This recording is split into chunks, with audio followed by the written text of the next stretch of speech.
बिहार के गया में क्यों नहीं उगता तुलसी का एक भी पौधा। आज हम आपको इस रहस्य के बारे में बताते हैं। सुनिए ये रोचक कथा। गया में आज भी तुलसी का पौधा नहीं उगता है और ब्राह्मण कभी भी संतुष्ट नहीं होते हैं। इसकी कथा बेहद ही रोचक है।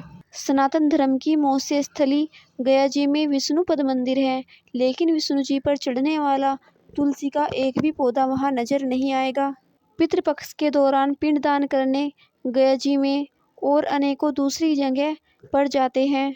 ऐसा माना जाता है कि मरे हुए व्यक्तियों का पिंडदान करने से उनकी आत्मा को शांति मिलती है। यदि सच्चे मन से पितरों की शांति की कामना पितृपक्ष में की जाए तो पितृदेवता उससे संतुष्ट हो जाते हैं। जैसा कि वायु पुराण में उल्लेखित है कि सीता जी ने श्रद्धापूर्वक बिना किसी सामग्री का प्रयोग कर मात्र रेत द्वारा दशरथ जी का पिंडदान कर उनका आशीर्वाद लिया। कहा जाता है कि गया में 5 वस्तु स्थापित है: कौवा, फल्गु, तुलसी, ब्राह्मण वह गाय। यही कारण है कि यहाँ तुलसी का एक भी पौधा नहीं उगता है। महाब्राह्मण अर्थात महापात्र कभी संतुष्ट नहीं होते हैं। फल्गु नदी में कभी पानी नहीं ठहरता। कौवा हमेशा लड़ झगड़ कर ही खा पाता है।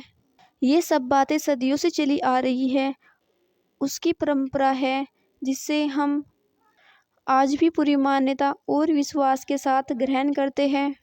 आइए सुनते हैं वाल्मीकि रामायण का एक प्रश्न और जानते हैं कि क्या महिलाएं भी कर सकती है श्राद्ध। रामायण काल में जब पुत्र वियोग में राजा दशरथ की मृत्यु हो गई थी, तब वनवास पर गए उनके बड़े बेटे भगवान श्री राम और लक्ष्मण की अनुपस्थिति में बहू सीता माता ने यह पिंडदान की रस्म निभाई थी। वाल्मीकि रामायण में वर्णित घटना के अनुसार वनवास के दौरान भगवान श्री राम, लक्ष्मण और माता सीता पितृपक्ष में श्राद्ध करने के लिए बिहार के गया पहुँचे। वहां महान ब्राह्मण ने श्री राम और लक्ष्मण को श्राद्ध कर्म के लिए आवश्यक सामग्री जुटाने के लिए कहा। इधर श्री राम वह लक्ष्मण नगर की ओर सामान लाने के लिए निकले। उधर माता सीता नदी किनारे बैठी रही। इधर दशरथ की व्यग्रता बढ़ती जा रही थी। राम और लक्ष्मण नहीं लौट रहे थे। इसी दौरान भूख से व्याकुल दशरथ ने माता सीता से पिंड दान की मांग कर दी। सीता माता असमंज में पड़ गई। सीता माता ने दशरथ की व्याकुलता को समझते हुए यह निर्णय लिया कि वह स्वयं अपने ससुर दशरथ का पिंडदान करेगी। उन्होंने फाल्गु नदी के साथ साथ वटवृक्ष, कौवा, तुलसी, ब्राह्मण वह गाय को साक्षी मानकर स्वर्गीय राजा दशरथ का पिंडदान विधि विधान के साथ किया। जैसे ही उन्होंने हाथ जोड़कर प्रार्थना की तो राजा दशरथ ने सीता माता का पिंडदान स्वीकार कर लिया। सीता माता इसी बात से फलफुलित हुई कि उनकी पूजा दशरथ ने स्वीकार कर ली है। श्री राम जब लौटे तो उन्होंने सीता माता पर विश्वास नहीं किया। वो इस बात को मानने से इनकार कर गए। उन्होंने कहा कि पिंडदान पुत्र के बिना नहीं हो सकता। इसके बाद सीता माता ने कहा कि वहां उपस्थित फाल्गु नदी, तुलसी, कौवा, गाय, वटवृक्ष और ब्राह्मण श्रद्धा पूर्वक श्राद्ध कर्म की गवाही दे सकते हैं। श्री राम ने जब इन सब से पिंडदान के संबंध में पूछा तो फाल्गु नदी, गाय, कौवा, तुलसी और ब्राह्मण पांचों ने झूठ बोल दिया। सबने एक स्वर में गवाही दे दी कि सीता माता ने कोई पिंडदान नहीं किया है। लेकिन वटवृक्ष ने सत्य का साथ दिया। उन्होंने श्री राम से कहा कि सीता माता ने सबको साक्षी मानकर विधि पूर्वक राजा दशरथ का पिंडदान किया है। पांचों साक्षी के झूठ बोलने पर सीता माता ने क्रोधित होकर उन्हें आजीवन श्राप दे दिया।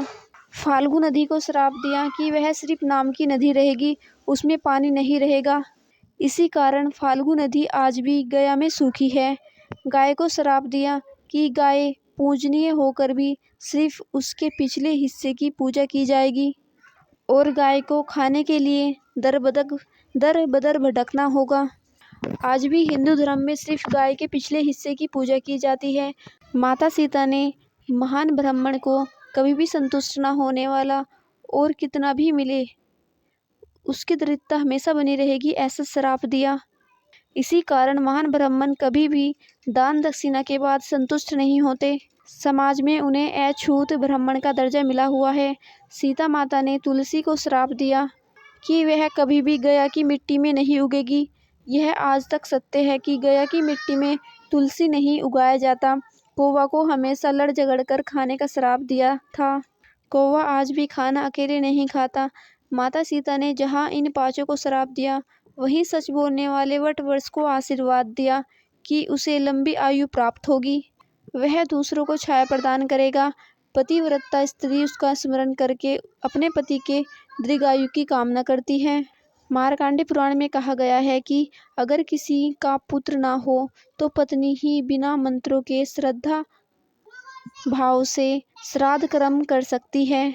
इस बारे में धर्म सिंधु ग्रंथ के साथ ही मनुस्मृति, मार्कंडेय पुराण और गरुड़ पुराण में भी कहा गया है कि महिलाओं को तर्पण और पिंडदान करने का अधिकार है। इनके अलावा वाल्मीकि रामायण में भी कहा गया है कि सीता जी ने राजा दशरथ के लिए पिंडदान किया था। श्राद्ध करने की परंपरा बनी रहे और लोग अपने पितरों को ना भूले, इसीलिए इस तरह की व्यवस्था बनाई गई है। मार्कंडेय पुराण के अनुसार बिना मंत्रों के ही श्राद्ध कर सकती है पत्नी। मार्कंडेय पुराण में कहा गया है कि अगर किसी का पुत्र ना हो तो पत्नी ही बिना मंत्रों के श्राद्ध कर सकती है। पत्नी ना हो तो कुल के किसी भी व्यक्ति द्वारा श्राद्ध किया जा सकता है। इसके अलावा अन्य ग्रंथों में बताया गया है कि परिवार और कुल में कोई पुरुष ना हो तो सास का पिंडदान बहू भी कर सकती है। गरुड़ पुराण में बताया गया है कि अगर घर में कोई बुजुर्ग महिला है तो युवा महिला से पहले श्राद्ध कर्म करने का अधिकार उसका होगा। विवाहित महिलाओं को है श्राद्ध कर्म करने का अधिकार। महिलाएं श्राद्ध करने के लिए सफ़ेद या पीले कपड़े पहन सकती हैं। केवल विवाहित महिलाओं को ही श्राद्ध करने का अधिकार है। श्राद्ध करते वक्त महिलाओं को कुश और जल के साथ तर्पण नहीं करना चाहिए। साथ ही काले तिल से भी तर्पण ना करें। ऐसा करने का महिलाओं को अधिकार नहीं है। गरुड़ पुराण में लिखा है, पुत्र या पत्नी के नहीं होने पर बहू या पत्नी कर सकती है श्राद्ध। कौन श्राद्ध कर सकता है, इस बारे में गरुड़ पुराण के 11वें अध्याय में बताया गया है। उसमें कहा गया है कि ज्येष्ठ पुत्र या कनिष्ठ पुत्र के भाव में बहू पत्नी को श्राद्ध करने का अधिकार है। इसमें ज्येष्ठ पुत्र या एकमात्र पुत्री भी शामिल है। अगर पत्नी भी जीवित ना हो तो सगा भाई अथवा भतीजा, भांजा, नाती, पोता आदि कोई भी श्राद्ध कर सकता है। इन सब के भाव में शिष्य, मित्र, कोई भी रिश्तेदार अथवा कुल पुरोहित मृतक का श्राद्ध कर सकता है। इस प्रकार परिवार के पुरुष सदस्य के भाव में कोई भी महिला सदस्य व्रत लेकर पितरों का श्राद्ध तर्पण कर सकती है। जय श्री राम। दोस्तों, आपको ये जानकारी कैसी लगी? कृपया कमेंट में जय श्री राम जरूर लिखें और वीडियो कैसी लगी ज़रूर हमें बताएं। और ऐसी ही वीडियो देखने के लिए हमारे चैनल को सब्सक्राइब करें, हमारी वीडियो को लाइक करें।